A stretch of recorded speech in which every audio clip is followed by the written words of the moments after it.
Hello guys! Flex ko na naman sa inyo itong aking puno ng kamatis. Tingnan nyo, ako'y masayang masaya dahil napakaraming bunga.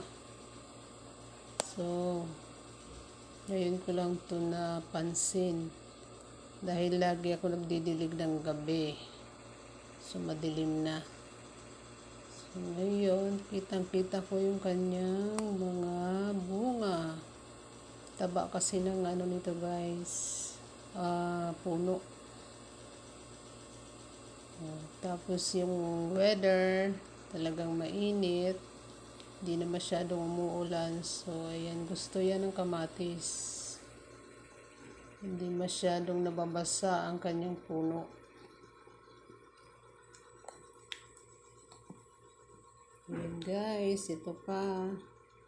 Karoon din siya ng maraming bunga, maliliit pa lang.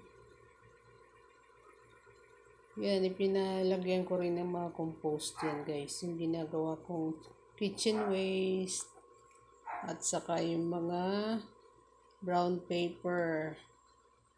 Pinagalo-halo para maging compost. So yan.